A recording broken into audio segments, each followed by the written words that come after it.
हमारे देश ने एक ऐसा इतिहास बना दिया कि विश्व और देश की आने वाली पीढ़ी हमेशा याद रखेगी। जी हाँ, वे और कोई नहीं, हिंदुस्तान के लौह पुरुष श्रीमान सरदार वल्लभ भाई पटेल जी की मूर्ति का उद्घाटन किया गया, जिसे स्टैच्यू ऑफ यूनिटी के नाम से जाना जाता है। इसका निर्माण गुजरात राज्य के नर्मदा जिले में स्थित नर्मदा नदी के किनारे हुआ। पटेल जी के 143वें जन्म दिवस पर हमारे देश के प्रधानी श्रीमान नरेंद्र मोदी जी ने इसका अनावरण किया। तो इस लोहे की 182 फीट की मूर्ति को बनाने के पीछे क्या कारण है और इसे एकता की मूर्ति क्यों कहा जाता है, तो चलिए उन दिनों की कुछ घटनाओं को आपके सामने प्रस्तुत करते हैं। डोली नेहरू के रूप में समर्थ जमखंडी, लॉर्ड माउंटबेटन के रूप में नवीन पाटिल, जम्मू कश्मीर के राजा हरि सिंह आदित्य देसाई, जोधपुर के राजा हनुमंत सिंह अभिषेक, जैसलमेर के युवराज शरण दत्त,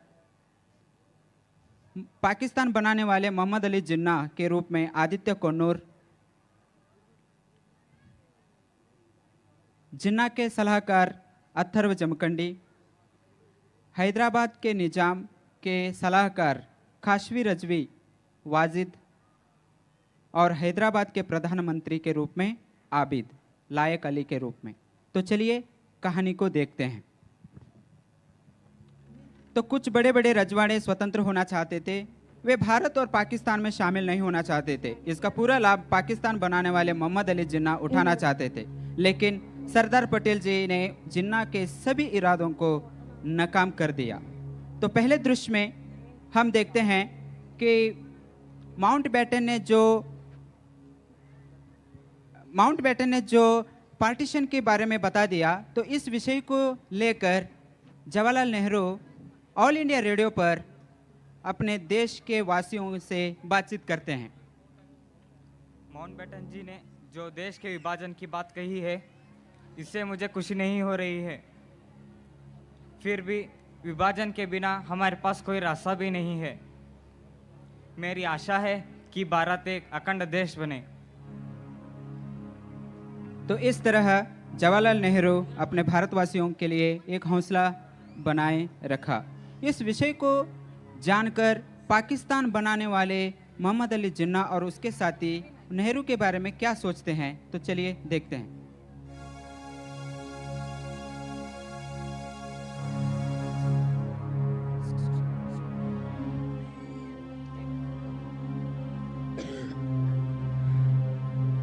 सर, नेहरू और कांग्रेस राजवाड़े की आज़ादी के हक में नहीं है, इसके बारे में मुस्लिम लीग का क्या राय है? नेहरू को दिन में सपने देखने की बुरी आदत है।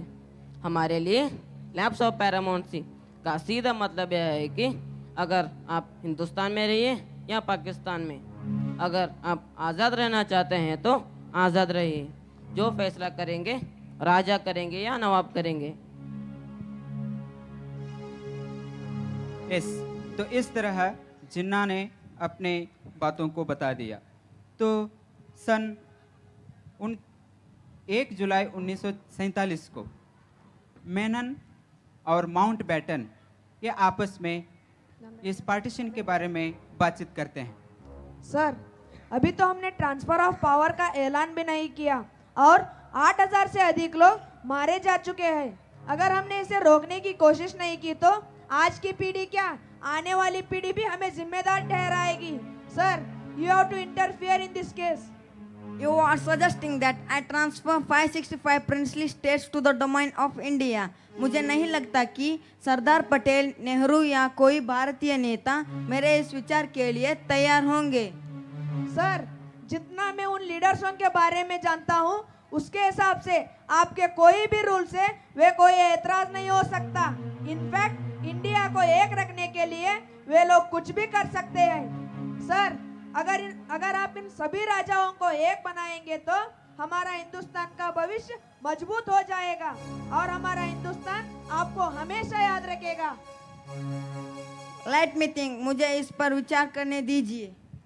तो इस तरह माउंटबेटन के पार्टीशन के विषय को जानकर वीपी मेनन देश के विभाजन के खतरनाक विचारों को देखकर अपनी नौकरी को छोड़ने का विचार करते हैं और इस विषय को लेकर वो सरदार पटेल के पास पहुंचते हैं। 20 जून 1947। देश आजाद हो रहा है और तुम रिटायर होकर आजाद होना चाहते हो? सर 30 साल से काम कर रहा हूँ, कभी सोचा नहीं था कि आजाद भारत में सांस ले सकूंगा। अब मेरा सपना पूरा हो चुका है और सोचा कि रिटायरमेंट ले लूं। सर आप जानते ही हैं मैं अपनी पूरी उम्र ब्रिटिशों के साथ काम किया है। मेनन, अंग्रेजों की नौकरी तुम्हारी तरह सरकारी नौकरी करने वाले हजारों हिंदुस्तानियों की मजबूरी थी। ये देश तुम लोगों के मदद के बिना नहीं चल सकता। ये वक्त थकने का और रिटायर होकर रास्ते से अलग होने का नहीं है। सर क्या आप मुझ पर 100% भरोसा कर पाएंगे? मेनन, तुम जानते हो अंग्रेज जिस हाल में हिंदुस्तान आए थे उसी हाल में हिंदुस्तान को छोड़कर जा रहे हैं। एक टूटा हुआ बिखरा हुआ भारत। कश्मीर से कन्याकुमारी तक कितने राज महाराजाएं हैं? यही करीबन 565 या 564। नियत क्या है उनकी? इनमें से सैकड़ों एक आजाद मुल्क बनने का ख्वाब देखते हैं। उन्हें अंग्रेजी सही और ब्रिटेन की गुलामी मंजूर है, लेकिन हमारे साथ बैठना वे अपमान समझते हैं। ऐसे लोगों को हमें भारत का भाग्य विधाता नहीं बनने देंगे। पर एक बात याद रखना मेनन, 15 अगस्त 1947 को देश आजाद हो रहा है, पर कश्मीर से कन्याकुमारी तक बांधने का काम हम सबको साथ मिलकर ही करना है। यस, तो रियासतों की एक अलग मंत्रालय बनाकर पटेल उसके मंत्री बनते हैं और मेनन उसके सेक्रेटरी बनते हैं। इस मंत्रालय के जरिए पटेल जी ऑल इंडिया रेडियो पर राजा महाराजाओं को एक संदेश देते हैं। तो चलिए देखते हैं। ये बस एक संयोग है कि कुछ लोग रियासतों में रह रहे हैं और कुछ ब्रिटिश इंडिया में, लेकिन हमारा खून एक है और हमारा हित भी एक ही है। हमें टुकड़ों में कोई बांट नहीं सकता, हमारे बीच कोई सरहद या बाधा नहीं आ सकती। इसीलिए मेरा सुझाव है कि हमें दोस्तों की तरह साथ बैठकर कानून बनाएं, ना कि बेगानों की तरह समझौते करें।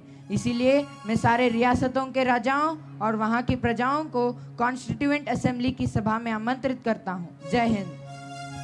यस, पटेल जी के इस भाषण से कोई लाभ न होकर उल्टा प्रभाव होता है। नेहरू, पटेल और मेनन जी ने माउंटबेटन पर दबाव डालते हैं कि वे कुछ निर्णय लें। इस कारण बैटन राजाओं के साथ आखिरी विचार विमर्श करते हैं। तो चलिए देखते हैं। This is perhaps the last meeting which I am going to have in the Chamber of Princes. सत्ता हस्तांतरण के तारीख 15 अगस्त तय कर दी गई है। आप सबको जल्दी से फैसला करना होगा। हमें इस सच्चाई का सामना करना चाहिए। हमें सच्चाई का सामना आप नहीं सरकार से दूर नहीं जा सकते, न ही आप अपनी जनता से दूर जा सकते हैं जिनका हित आपकी जिम्मेदारी है। यस, तो इस तरह माउंटबेटन राज महाराजाओं के साथ आखिरी एक विचार विमर्श करने के बाद इस बात को सुनकर मोहम्मद अली जिन्ना ने जोधपुर, जैसलमेर और भोपाल के राजाओं को पाकिस्तान के साथ जोड़ने के लिए प्रस्ताव रखते हैं और उन्हें पाकिस्तान बुलाते हैं। तो वहां पर क्या होता है, चलिए देखते हैं।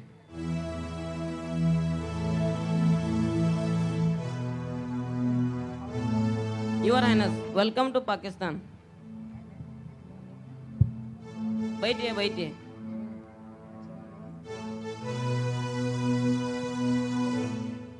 नए मुल्क पाकिस्तान में हमें निमंत्रण करने के लिए धन्यवाद। पर जिन्ना साहब, जो रियासत पाकिस्तान से साथ मिल रही है उन्हें आपसे क्या मिलेगा? Your highness, I made my position very clear. मैं उन्हें हिंदुस्तान से ज़्यादा सहूलियत देने के लिए तैयार हूँ।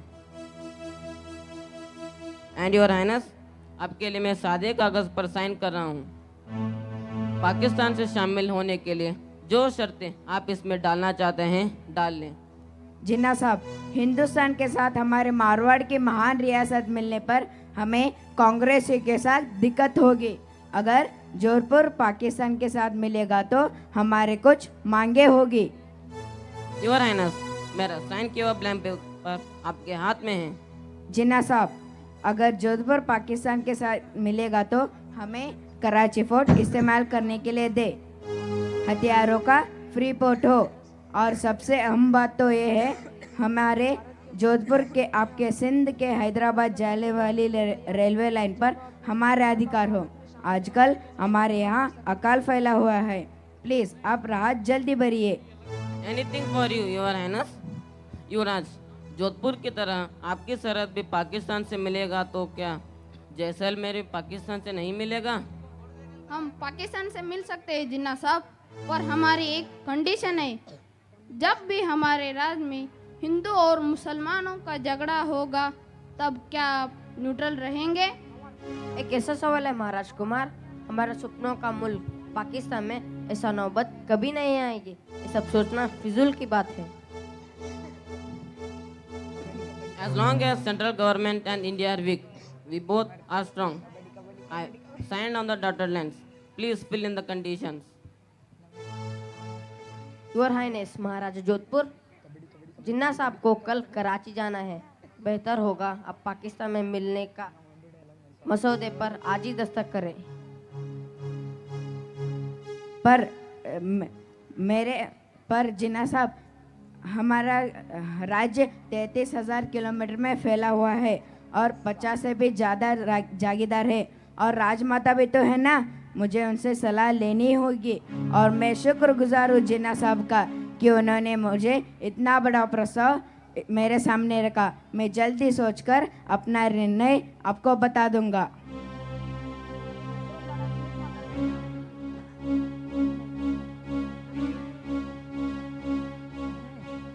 यस, तो आपने देख लिया, गोरे कागज पर, खाली कागज पर मोहम्मद अली जिन्ना ने साइन करके जोधपुर के राजा के पास दिया, लेकिन उसका असर कुछ नहीं हुआ। अगर उस दिन पाकिस्तान के जिन्ना ने अगर उस कागज को न लिया होता, आज आप जो पीला रंग में देख रहे हैं, जो गुजरात, राजस्थान, भोपाल, जो आज हमें राजस्थान और गुजरात में मिलता है, ये सब पाकिस्तान में शामिल हो जाता, लेकिन ये नहीं हुआ।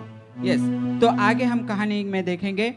तो ये विषय जो जिन्ना के पास गए थे, तो उनको ये खबर माउंट बैटन को पता चल जाता है, और माउंट बैटन उनसे मुलाकात करके फिर उस जोधपुर के राजा को पटेल के पास पहुंचाते, मतलब भेजते हैं। तो वहां पर क्या होता है, तो चलिए देखते हैं। योर हाइनेस, मैंने सुना है कि आप लॉर्ड माउंट बैटन से मिले। जी सरदार साहब। क्या बात है? कुछ खास बात नहीं। मैंने यह भी सुना है कि आपकी मुलाकात मोहम्मद अली जिन्ना से हुई और आप स्वतंत्र रहना चाहते हैं। जी, ठीक सुना आपने। Well, I have no comments to make your highness. आपके अगर इस फैसले से जोधपुर वासियों ने बगावत कर दी तो भारत सरकार से उम्मीद मत रखना। पर जिन्ना साहब ने हमें काफी रियायतें दी हैं। वो रियायतें तो हम भी दे सकते हैं। देखो हनुमान, तुम्हारे पिता और हम अच्छे दोस्त रहे हैं। अगर तुम्हें रास्ते पर लाने के लिए मुझे तुम्हारे पिता के रोल में उतरना पड़ेगा। नहीं नहीं, आप ऐसे करने की जरूरत नहीं। मैं हिंदुस्तान में मिलने के लिए तैयार हूँ। यस, तो पटेल के इस निर्णय को देखकर जोधपुर के राजा, जैसलमेर के युवराज, भोपाल के राजा, नवाब, ये सब भारत में शामिल हो जाते हैं। अब पटेल जी के सामने हैदराबाद रियासत, जो बड़ी रियासत थी, और कश्मीर, जम्मू कश्मीर, तो ये दो बड़े रियासतें उनके हाथ में था। अब ये विषय देखकर, मतलब जोधपुर, भोपाल और जैसलमेर भारत में शामिल होने के बाद पाकिस्तान में बैठे जिन्ना और सलाहकार आपस में बातें करते हैं उन विषयों के बारे में। जिन्ना साहब, जैसलमेर, जूनागढ़, भोपाल हिंदुस्तान में शामिल हो चुके हैं। हमारे इरादों ने सरदार वल्लभ भाई पटेल ने नाकाम कर दिया। अब हमारे पास सिर्फ कश्मीर और हैदराबाद की रियासत ही बची है। मैं किसी भी हालत से कश्मीर को पाकिस्तान में जोड़ना चाहता हूँ। वो कैसा होगा जनाब? मैंने हमारे हमलावरों को कश्मीर भेज दिया है ताकि वे कश्मीर रियासत को हमारे कब्जे में ले। तो क्रिमिनल माइंड यूज करके जिन्ना साहब क्या करते हैं, हमलावरों को कश्मीर पर अटैक के लिए भेज देते हैं। तो कश्मीर पर हमला हुआ और वहां पर कश्मीर को घेर लिया। वहां के राजा हरि सिंह भारत सरकार की मदद मांगते हैं। तब भारत सरकार ने मेनन द्वारा कश्मीर को भारत से मिलने का या मिलाने का प्रस्ताव करते हैं। तो वीपी मेनन पटेल के संदेश के साथ कश्मीर के राजा के पास पहुंचते हैं। तो चलिए देखते हैं। योर हाइनेस, भारत के डिफेंस कमेटी ने यह फैसला लिया है कि भारत के फौज आपको कश्मीर में मदद करने के लिए पूरी तैयार है जब आप भारत में शामिल होने के इन मसौदे पर दस्तखत करें। हमने भारत में शामिल होने का तय किया। महाजन साहब ने आपको बताया होगा। योर हाइनेस, इन कागजातों पर आपके दस्तखत होना बहुत जरूरी है। आइए, मैं श्रीमान इंदर महेंद्र राजा राजेश्वर महाराज धीराज श्री हरि सिंह जी जम्मू और कश्मीर का नरेश तथा तिब्बत आधिपति सार्वभौम सत्ता का इस्तेमाल करते हुए भारत संघ के साथ जुड़ने के लिए मैं इस कागजात पर दस्तखत करता हूँ। यस, भारत में कश्मीर शामिल होने के बाद भी पाकिस्तान अभी भी इसे हासिल करना चाहता है। यह दो मुल्कों का वाद विवाद अभी भी चल रहा है। मालूम नहीं, कश्मीर के राजा हरि सिंह ने तो मसौदे पर साइन कर दिया, लेकिन आज भी क्या हो रहा है हमें कुछ पता नहीं चल रहा है। लेकिन उस समय सरदार पटेल कश्मीर को भारत में शामिल करने का भरपूर योगदान दिया। अब पटेल जी के सामने हिंदुस्तान की बड़ी रियासत हैदराबाद का था, क्योंकि वहाँ का निजाम हैदराबाद को स्वतंत्र देश बनाना चाहता था। इस विषय को लेकर सरदार पटेल जी ने हैदराबाद के निजाम को हिंदुस्तान में शामिल होने का प्रस्ताव रखा। इसका जवाब देने के लिए निजाम अपने सलाहकार कासिम रजवी को दिल्ली पटेल जी से मिलने के लिए भेजते हैं। तो चलिए वहाँ पर क्या होता है देखते हैं। पटेल साहब, हमारे निजाम ने साफ साफ कह दिया है कि दो मुल्कों में समझौता होता है, वैसे ही समझौता हम आपके साथ कर सकते हैं। आपके सहूलियत के लिए हैदराबाद कभी भी अपनी आज़ादी को अपने पैरे तले नहीं रह सकती। बेहतर यही है कि आप सपना देखना छोड़ दीजिए। कासिम साहब, हैदराबाद का इतिहास इस बात की गवाही नहीं देता है कि आप कभी आज़ाद रहे। हैदराबाद हमेशा हिंदुस्तान की रियासत रहा है। अब जब अंग्रेज हिंदुस्तान छोड़कर चले गए, वैसे ही हैदराबाद को अपने निजाम को अपने जनता के हाथों में देना चाहिए। इसी में आपकी और आपकी निजाम की भलाई है। पटेल साहब, आप हमारी फिक्र ना करें तो अच्छा है। वो दिन दूर नहीं कि हैदराबाद की सरहद को अरब सागर के लहरें छुएंगे और आसफ जाही निजाम का झंडा लाल किले पर लहराएगा। रजवी साहब, आप अगर खुदकुशी करने की सोच रहे हैं तो आपको कोई कैसे रोक सकता है? पटेल साहब, अब सरदार दिल्ली के हैं। हैदराबाद में हजारों सालों से आसफ जाही का झंडा बुलंद है। दुनिया की कोई ताकत उसे नीचे नहीं उतार सकती। कासिम रजवी की बातचीत के बाद हैदराबाद और हिंदुस्तान के बीच युद्ध का माहौल बन गया। इस समय हैदराबाद के निजाम को सर माउंटबेटन हिंदुस्तान में मिलाने की कोशिश कर रहे थे, क्योंकि वे चाहते थे कि उनकी अधिकार अवधि समाप्त होने के पूर्व इस विषय का समाधान करें। वे निजाम से बातें करके वहाँ के प्रधानमंत्री लायक अली को दिल्ली में प्रधानी नेहरू जी से मिलाकर बाद में सरदार पटेल जी के पास भेजते हैं। तो वहाँ पर क्या होता है देखिए।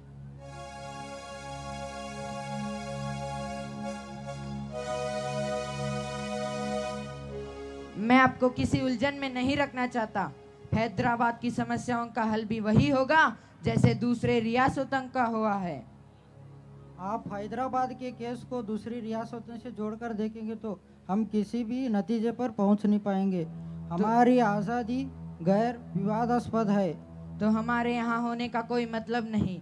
हम आज़ाद हैदराबाद के लिए कभी भी तैयार नहीं होंगे, जिससे कि भारत की एकता का तार तार हो, जिसे हमने खून पसीने से हासिल किया है। फिर भी हम इस समस्याओं को बातचीत के द्वारा हल करने के लिए तैयार हैं, पर इसका यह मतलब नहीं कि हम आज़ाद हैदराबाद के लिए तैयार हैं। आप अभी वापस जाइए और अपने निज़ाम से कहिए कि अब आखिरी फैसला लें, ताकि पता चले कि हम अब कहाँ खड़े हैं। तो हैदराबाद के प्रधानमंत्री और पटेल जी का ये आखिरी मुलाकात थी। इस बातचीत के बाद भी हैदराबाद की समस्या का परिहार नहीं हुआ, तो दोनों प्रांत में युद्ध हुआ, जिसका नुकसान दोनों तरफ हुआ। इसे हम पोलो युद्ध कहते हैं या सैनिक कार्रवाई कहते हैं।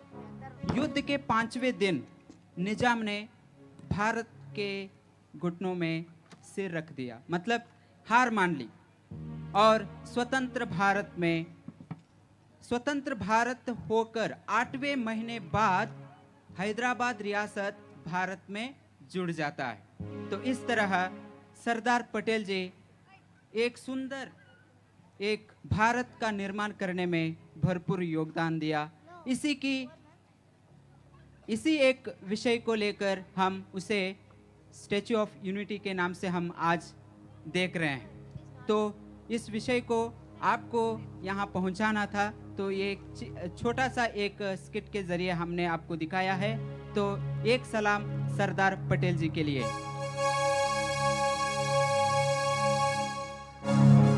वल्लभ भाई पटेल देश के एक ऐसे नेता थे जिन्हें भारत कभी भुला नहीं पाएगा। उनके बिना आज के भारत की कल्पना करना ही नामुमकिन है। उनकी दूरअंदेशी और राष्ट्र प्रेम हमें सदा प्रेरणा देते रहेंगे और हम उन्हें गर्व से सरदार कहते रहेंगे। सरदार सरदार सरदार तू सरदार कहलाता सरदार। भारत गणराज्य जनेता अखंड भारत निर्माता।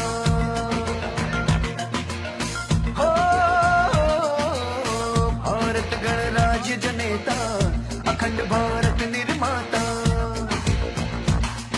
युवाओं किसानों का नेता, तू भारत भाग्य विधाता। तेरी हो बात जन जन का साथ, तू लौह पुरुष कहलाता। सरदार वल्लभ भाई पटेल, सरदार वल्लभ भाई पटेल, सरदार